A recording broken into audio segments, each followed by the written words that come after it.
pour na ba séjour na bino na Kinshasa yangoyo. Tozali na ba appartement pour na bino meublé na ndenge ya mikili. Komi tungisa te pour na accessibilité. Sécurité pe ba déplacement na yo ezali assuré. Adresse ezali moko avenue Dodoma numéro 1 Vendée na croisement des Huileries na commune ya Lingwala. Benga biso na numéro oyo ezali affiché. Jean-Marc Kabound, bonjour. Bonjour. Comment allez-vous? Je vais bien. Après 2 ans et demi de prison. Oui, bien sûr, je me porte bien. Vous savez, on a enduré cette situation, mais pour l'instant, je peux vous dire que je me porte bien. Est-ce que la prison vous a changé? Vous savez, pour le cas qui est le nôtre, nous avons été arrêtés injustement. Et je dirais que ce que nous avons subi allait au-delà d'une injustice. C'était carrément de la persécution. Bon, face à toute situation, il y a toujours une leçon qu'on retient. Cette prison m'a appris 2 choses. Premièrement, le pardon. J'ai appris là-bas qu'il faut pardonner. Et la deuxième chose, c'est la patience. Il faut patienter en tout temps. Parce que lorsqu'on vous condamne à 7 ans injustement, et c'est lui qui vous fait condamner, c'est le président de la République lui-même qui exige à ce qu'on vous condamne. Donc vous vous dites que les carottes sont cuites et que vous n'avez qu'à patienter jusqu'au jour où vous serez libre. Donc le fougueux Jean-Marc Kabound des années 2020 a changé. Nous sommes en train de grandir. Hein. Je ne suis plus le Jean-Marc de 2020.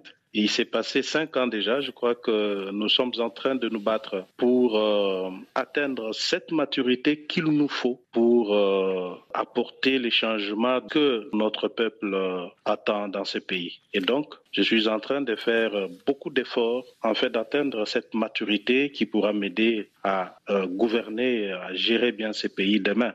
Le 1er septembre dernier, une révolte dans la prison Makala de Kinshasa a provoqué officiellement la mort de 129 détenus. Vous étiez vous-même détenu ce jour-là dans cette prison. Qu'est-ce qui s'est passé réellement ? En réalité, il n'y a pas eu 127 morts. Ce bilan est totalement faux. La vérité, qu'il y a eu près de 2000 morts. D'ailleurs, les bilans de l'administration carcérale qui est resté caché faisait état de 1500 morts. Mais pour nous, les prisonniers, parce que ce sont les prisonniers qui ramassaient les corps, qui les entassaient, qui les chargeaient dans des camions pour les évacuer, donc le bilan était de 2000 morts. Alors, cette situation est dramatique parce que dans une prison déjà qui avait 22 000 pensionnaires, au lieu de 1500 prévus, c'était difficile pour gérer une telle surpopulation. Mais l'événement se passe la nuit du 1er au 2, c'est-à-dire à minuit exactement. Le premier pavillon est cassé, ceux du premier pavillon vont casser le deuxième pavillon, ainsi de suite. Ils arrivent à casser tous les pavillons. Là, c'est de minuit à 2 heures du matin et les services de sécurité commis à la garde de la prison n'ont pas réagi. Ils ont laissé les prisonniers casser les portes des cellules et s'entasser dans la cour de la prison pour chercher à forcer maintenant le portail central afin de sortir. C'est là que les services de sécurité vont intervenir, mais cette fois-là, sans sommation, ils ont tiré dans la foule, faisant des milliers de morts. Donc ici, je dénonce et je condamne l'attentisme de nos services de sécurité. Alors que s'ils étaient intervenus à temps, ils auraient empêché les prisonniers du pavillon 7, qui étaient moins d'1 millier, à casser d'autres pavillons, faisant maintenant une grande foule qui était difficilement gérable par les services de l'ordre. En plus, ces gens n'ont pas pu tenir compte des femmes qui étaient incarcérées à Makala parce qu'ils savent bien que chaque fois qu'il y a tentative d'évasion, les prisonniers se dirigent toujours dans le pavillon des femmes pour violer. Et je vous dis que mon pavillon était juste à côté du pavillon des femmes. Nous avons vécu des choses horribles. 400 femmes ont été systématiquement violées par des milliers de prisonniers. Alors que la porte de sortie de ces pavillons donne directement à quelques mètres de là où les services de sécurité ont leur campement. Ils n'ont pas tenu compte de ça, ils ne sont pas venus intervenir. Ils ont laissé tout cela se passer et comme solution, c'était tirer dans la foule sans sommation pour faire des milliers de victimes. Et vous-même, comment avez-vous survécu ? Ah, j'ai survécu par la grâce de Dieu parce que le pavillon 8 où j'étais logé était aussi cassé, contrairement à d'autres cas d'évasion qui ont eu lieu dans les temps à Makala. Le pavillon 8, considéré comme VIP, n'a jamais fait l'objet de ce genre de choses. Mais pour cette fois-là, le pavillon 8 a été cassé, les prisonniers violents avaient pénétré à l'intérieur, pillant, cassant tout à leur passage. Bon, j'ai eu la vie sauve parce que les autres pensionnaires qui étaient avec moi ont estimé que je ne pouvais pas rester visible. Ils sont allés me cacher dans une chambre qui était petite, qui n'a que 4 pensionnaires. Heureusement pour moi, cette chambre a une porte blindée. C'est là que j'ai eu la vie sauve. Et vous dites qu'il y a un rapport de l'administration pénitentiaire qui parle de 1500 morts ? Justement. Et ce rapport, vous l'avez vu ? Il n'a jamais été rendu public, il est resté confidentiel. Mais vous savez, nous étions en contact permanent avec les agents pénitentiaires qui nous ont fait savoir que réellement pour eux, ils avaient dénombré 1500 morts, alors que ce n'était pas vrai, c'est au-delà de 1500. Et ces agents pénitentiaires vous ont dit qu'il y avait un rapport de l'administration pénitentiaire parlant de... Justement, ça je le confirme, ça ne pouvait pas manquer. L'administration pénitentiaire ne pouvait pas manquer de faire un rapport réel à ce gouvernement. Rapport qui reste secret aujourd'hui. Justement. Alors à la suite de ce drame, les autorités politiques ont promis une amélioration des conditions de vie à Makala. Est-ce que de fait, ça va mieux aujourd'hui dans cette prison centrale de Kinshasa ? Pas du tout. Vous savez, ce gouvernement est habitué à faire des déclarations pour la consommation du public, alors qu'en réalité, rien n'est fait. Je dois vous dire ici que les prisonniers de Makala sont relégués à une existence indigne d'un être humain. Et vous dites qu'il y a plusieurs morts par jour, c'est ça ? Justement, vous savez, je commence par l'année 2023 et 2024. Pour ces 2 années-là, la moyenne des décès était de 10 morts par jour. Mais il arrivait des jours où on pouvait atteindre 30 morts par jour. Vous vous rendez compte ? À cause de la surpopulation dans les cellules. Justement, oui, il y a plusieurs raisons qui justifient cela. La surpopulation, le manque de soins médicaux, la nourriture qui manque. Il y a pas mal de raisons qui font à ce que ce nombre de décès puisse en tout cas être vrai. Longtemps, Jean-Marc Kabound, vous avez été l'un des principaux compagnons de Félix Tshisekedi.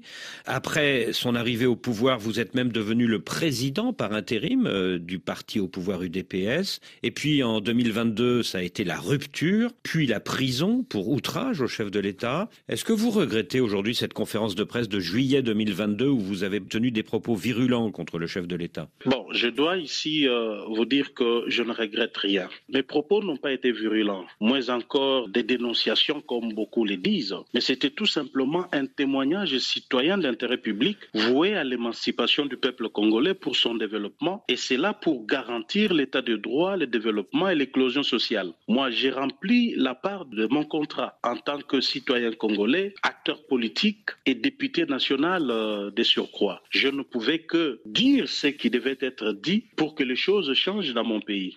En face, j'ai eu un monsieur qui tolère de moins en moins la contradiction, qui est réfractaire à la vérité, et c'est comme ça qu'ils m'ont fait subir cette persécution. Le 21 février, vous avez été libéré et le lendemain, le 22 février, Félix Tshisekedi, lors d'une rencontre avec les parlementaires de son camp, a invité ses opposants à entrer dans un gouvernement d'union nationale. Est-ce que votre libération n'est donc pas un geste politique de sa part ? Non, je ne crois pas que ma libération puisse faire l'objet d'un marchandage politique. J'ai été victime de persécutions politiques, condamné à une peine de 7 ans et j'ai passé 30 mois en prison. Cette injustice, je crois qu'elle ne pourra jamais être réparée parce que j'ai déjà passé 30 mois en prison injustement. Donc ici, je ne voudrais pas que ma libération fasse l'objet des interprétations, des marchandages politiques. Donc une décision a été prise pour arrêter l'injustice que j'étais en train de subir et pas par la volonté de Tshisekedi. Il faut avouer qu'il y a eu une forte pression depuis que j'étais en prison, tant par la communauté internationale que l'opinion publique interne du Congo. Les Congolais étaient mécontents de mon arrestation. Sur les réseaux sociaux, dans les médias, les Congolais ne faisaient que dénoncer l'injustice que je subissais. Je crois que Tshisekedi, faisant face à cette pression, a dû lâcher et je suis heureux aujourd'hui que cette injustice se soit arrêtée, mais je n'ai pas l'intention de croire que cela a été corrigé. Alors, concernant le prétendu gouvernement d'union nationale, je crois qu'aujourd'hui, M. Tshisekedi est en train de manipuler l'opinion, d'instrumentaliser la situation sécuritaire à l'est de notre pays. Parce qu'il est allé aux élections. Il a dit qu'il avait gagné les élections à 73% et qu'il s'est tapé plus de 450 députés au Parlement. Je crois qu'il contrôle carrément le Parlement à 90%. Donc, si aujourd'hui il estime qu'il doit recourir à l'opposition, ça voudrait dire que Tshisekedi est confronté à une crise de gouvernance. Il y a crise totale de gouvernance et pour moi, j'estime que le gouvernement d'union nationale qu'il propose de mettre sur pied ne résolvera rien du tout. Mais est-ce que Félix Tshisekedi n'a pas lâché sur vous et sur deux autres prisonniers politiques, Mike Mukebayi et Seth Kikouni, qui viennent d'être libérés, afin de frapper les esprits et de montrer qu'il tendait la main vers l'opposition? Je crois que cela a été une obligation pour lui.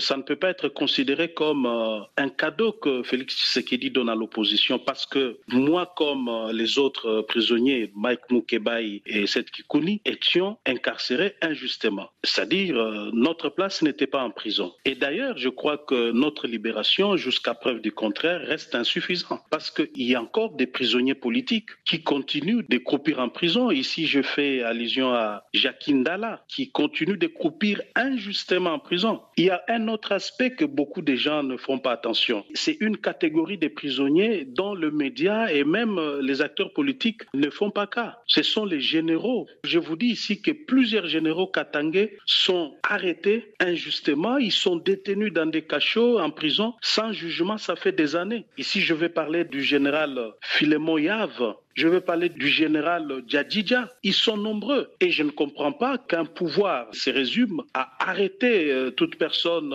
sans le moindre ménagement, sans tenir compte de la loi et surtout l'enfermer sans lui donner accès à un procès équitable. Donc, le gouvernement Tshisekedi doit savoir que ma libération et la libération de deux autres ne suffit pas. Il y a d'autres prisonniers qui croupissent en prison injustement qui doivent être libérés. L'avancée du M23 dans l'est de votre pays, qu'est-ce que vous en pensez? Je crois que cette situation taraude les esprits de tous. C'est-à-dire pour tout Congolais épris de paix et de justice, l'avancée du M23 dans notre pays est inacceptable. Et ici, je tiens premièrement à compatir avec cette population de l'Est qui souffre, ça fait maintenant 30 ans, qui souffre et elle est sans défense, abandonnée à la merci du Rwanda.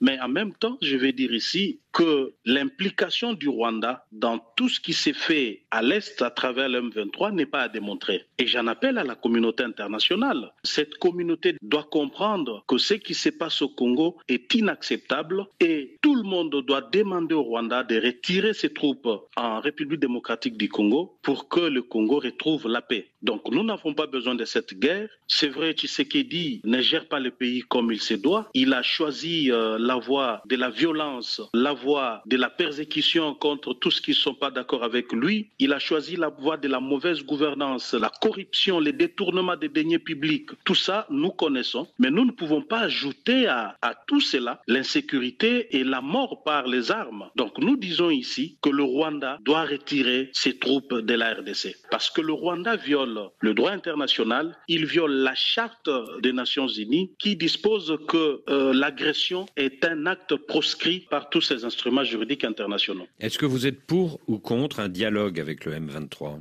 Je crois que cette question doit être débattue sans passion. Aujourd'hui, vous avez le camp Tshisekedi qui est englué dans un narratif qui ne donne pas d'issue. C'est un narratif qui, en réalité, n'explique rien. Et d'ailleurs, je crois que Tshisekedi s'est fait prisonnier de son propre narratif. À force de dire que l'M23 sont des terroristes, aujourd'hui, il ne sait plus avancer. Mais au regard de la situation telle qu'elle se présente, qui est clair que la RDC n'a pas une armée capable de faire face au M23, il est de bon aloi que nous puissions envisager une solution politique pour résoudre cette crise.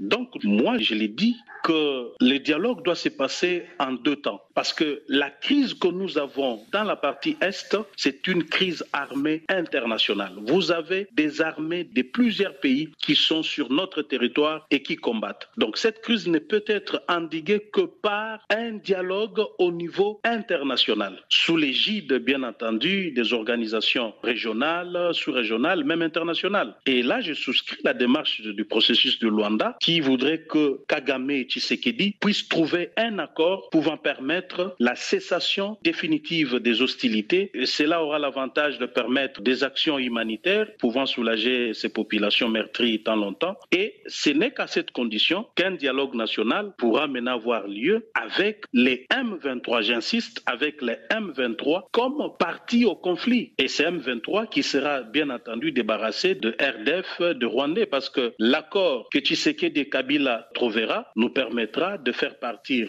tous les militaires rwandais qui sont au M23. Et que ferons-nous des Congolais qui vont rester Nanga, Wilingoma et les autres? Donc, dire qu'on ne va pas négocier avec le M23, c'est une absurdité. Nous devons réfléchir. Le dialogue avec le M23, tout comme avec l'ensemble de la classe politique et de la société civile, demeure, c'est un impératif catégorique pour trouver la solution durable au problème de l'Est. Depuis votre libération, Jean-Marc Kabound, vous avez reçu plusieurs visites à votre domicile, notamment celle de l'opposant Martin Fayoulou. Est-ce que vous songez à une coalition avec lui dans l'opposition?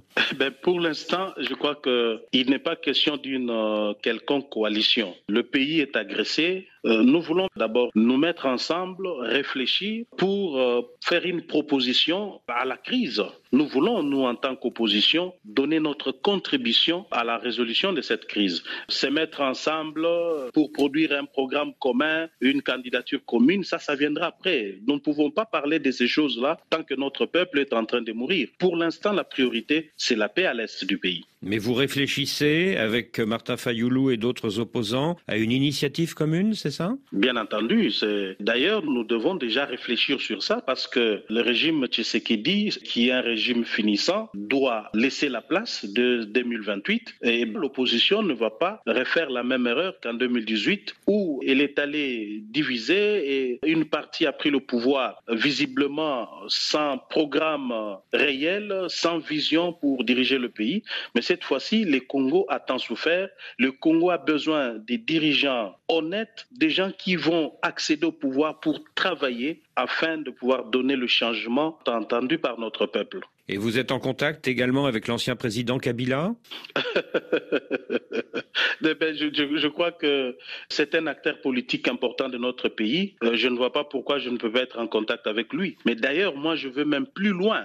Si demain, j'avais l'occasion d'avoir le contact de Nanga, je l'appellerai et je lui parlerai. Je lui dirai ce que je pense de ce qu'il est en train de faire. Donc, je suis là pour parler à tout le monde. Et que diriez-vous justement à Corneille Nangaa, le patron du M23? Je lui dirais tout simplement que ce qu'il est en train de faire, on l'a déjà vécu dans ce pays. Avec Mouzé Kabila, on connaît les conséquences. Il doit arrêter de verser le sang des Congolais et revenir vite. Il doit arrêter à travers un cessez-le-feu. Je ne sais pas ce qu'il est en train de faire là, les cessez-le-feu unilatéraux et qui finalement, 2 jours après, c'est lui-même qui le viole. Mais il doit décréter un cessez-le-feu et le gouvernement, je crois que dans sa position actuelle, ne pourra pas s'y opposer pour accepter d'intégrer le processus du dialogue en fin d'une résolution pacifique de ces conflits.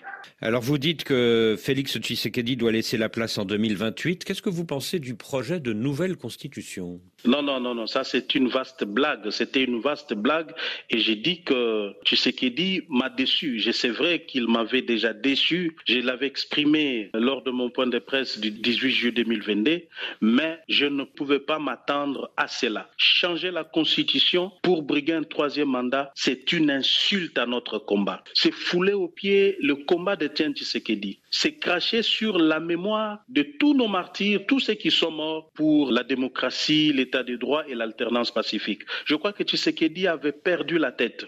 Je crois que cela n'est ni moins ni plus un coup d'État constitutionnel. Donc Tshisekedi a commis l'erreur. Je crois que cela restera comme une tache noire que personne n'oubliera à son passage à la tête de ce pays. Si demain, Jean-Marc Kabound, le pouvoir libère les généraux actuellement en prison et renonce à son projet de changement de constitution, est-ce que vous pourriez accepter d'entrer dans un gouvernement d'union nationale avec Alliance pour le changement? Donc j'ai dit déjà d'entrée de jeu que je ne suis ni demandeur ni preneur de ces gouvernements. Le problème n'est pas seulement celui des arrestations. J'aimerais bien que ces généraux katangais recouvrent leur liberté et tant d'autres prisonniers politiques que je venais de citer ici, mais ça c'est une manche du problème. Un autre problème restera celui de la vision. Parce que si aujourd'hui il est question que nous puissions être ensemble, cela ne doit pas être du fait de la volonté d'un individu qui veut sauver sa peau, qui veut sauver son pouvoir. Et en fin de compte, nous tous ici, nous allons accompagner quelqu'un, un individu qui est Tshisekedi. Non, cela ne pourra pas se passer ainsi. Donc la gouvernance doit être basée sur un programme, sur une vision claire. Et je ne vois pas Tshisekedi aujourd'hui garantir cela, premièrement. Et deuxièmement, Tshisekedi n'est pas un homme de parole. Tshisekedi ne respecte pas ses engagements vis-à-vis des autres. C'est vrai qu'il peut, dans un forum, dire voilà, j'accepte, ça sera ainsi, et puis demain, tout porte à croire que Tshisekedi va se rebuffer et jeter tout dans la poubelle et se comporter comme il s'est toujours comporté. Donc pour moi, je n'ai pas de garantie que Tshisekedi pourrait changer pour être ensemble avec lui. Et je considère que cela est derrière moi. Est-ce que vous vous êtes parlé avec Félix Tshisekedi depuis le 21 février? Non, pas encore.